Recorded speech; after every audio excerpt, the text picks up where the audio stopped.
नमस्कार, बिहार तक में आपका स्वागत है और मैं हूं सुजीत। उम्मीद जताई जा रही थी कि बिहार के मुख्यमंत्री नीतीश कुमार बीजेपी के खिलाफ विपक्षी दलों को एकजुट करने के लिए पूरे देश की यात्रा करेंगे। तमाम विपक्षी दलों से मिलेंगे, विभिन्न राज्यों का दौरा करेंगे और उन्हें एकजुट करने का प्रयास करेंगे ताकि बीजेपी को 2024 के लोकसभा चुनाव में चुनौती दी जा सके। लेकिन ये क्या, उन्होंने फिर से बिहार में यात्रा करने का ऐलान कर दिया। ये उनकी 14वीं यात्रा है। 13 यात्राएं वो कर चुके हैं।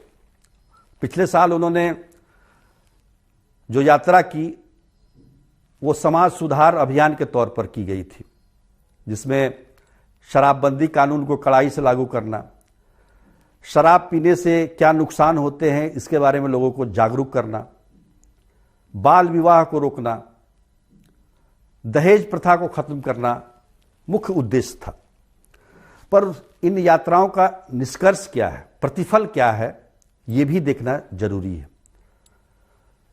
खुद महागठबंधन के जो सहयोगी दल हैं आरजेडी, उनके प्रदेश अध्यक्ष से किसी मीडिया वाले ने पूछा कि भाई फिर यात्रा पर निकल रहे हैं मुख्यमंत्री नीतीश कुमार, तो उन्होंने कहा इन यात्राओं का कोई फायदा नहीं। तो सहयोगी दल ही कह रहे हैं। लेकिन कहने का मतलब यह है कि बिहार में आपने काफ़ी यात्राएं की हैं और कुछ यात्राएं तो काफ़ी प्रभावी रही हैं। न्याय यात्रा हो, विकास यात्रा हो, प्रवास यात्रा हो, जिसमें लोगों से आपका इंटरेक्शन होता था, लोगों से बातचीत होती थी। लेकिन अब की जो यात्रा है उसका फॉर्मेट जिस तरीके का है उससे लोगों से बातचीत करने का स्कोप ही नहीं है। वही भाषण देना, समीक्षा करना और फिर दूसरे जिले की तरफ प्रस्थान करना। उससे बेहतर यह है कि देश की यात्रा की जाए ताकि देश के सामने एक और चेहरा उभर कर आए जो कि बीजेपी को चुनौती दे सके। और उम्मीद भी यही जताई जा रही थी। महागठबंधन की सरकार बिहार में बनने के पीछे की मंशा भी यही थी। मुख्यमंत्री तो आप एनडीए सरकार में भी थे, लेकिन महागठबंधन में विपक्ष की राजनीति करने का काफी बड़ा स्कोप भी है। और ऐसे में यह माना जा रहा था कि नीतीश कुमार विपक्ष का चेहरा बन सकते हैं प्रधानमंत्री उम्मीदवार के लिए, तो उसके लिए प्रयास की जरूरत है। पर बिहार यात्रा इस समय पर करना कहीं से भी उचित नहीं लग रहा है। अगर आप पूरे देश की यात्रा नहीं करना चाहते हैं तो कम से कम बिहार के अलावा उत्तर प्रदेश, झारखंड की यात्रा कर सकते हैं। वहां अपनी नीतियों के बारे में बता सकते हैं, अपने किए गए कार्यों के बारे में बता सकते हैं और एक बड़ा माहौल बना सकते हैं। क्योंकि इन 3 राज्यों को ही मिला दिया जाए तो उत्तर प्रदेश के 80 सीट, बिहार के 40 सीट और झारखंड के 14 सीट, यानी कि 134 लोकसभा की सीटें इन इलाकों में हैं। अगर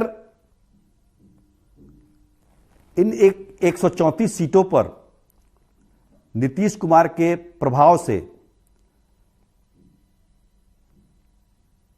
आप ये कह लीजिए कि 60-70 सीट भी मिल जाए तो देश में एक,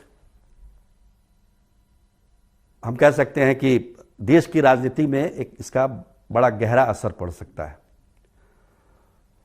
लेकिन बिहार की यात्रा कर रहे हैं नीतीश कुमार, यह समझ से बिल्कुल परे है।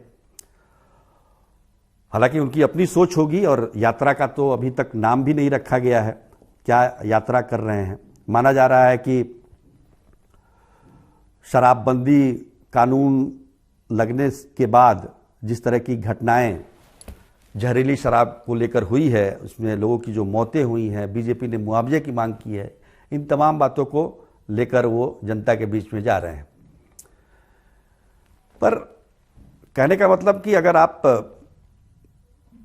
विपक्ष की राजनीति करना चाहते हैं तो आपको देश की यात्रा करनी चाहिए, नहीं तो कम से कम इन 3 राज्यों की यात्रा तो जरूर करनी चाहिए। यात्राएं आजकल लगातार चल रही हैं। राहुल गांधी भारत जोड़ो यात्रा कर रहे हैं। बिहार में ही प्रशांत किशोर जनसुराज यात्रा कर रहे हैं। 1000 से अधिक किलोमीटर चल चुके हैं वो 3 जिलों में। तो उनकी बातचीत भी हो रही है, लगातार गांव-गांव घूम रहे हैं, लोगों से मिल रहे हैं, तो उनका संवाद बना हुआ है। तो इन यात्राओं से तो कुछ लाभ होता है, पर केवल जाकर अपनी बात को रखना, जनता से दूरी बनाए रखना, अधिकारियों से समीक्षा करना, इससे बहुत ज़्यादा निष्कर्ष नहीं निकलता है।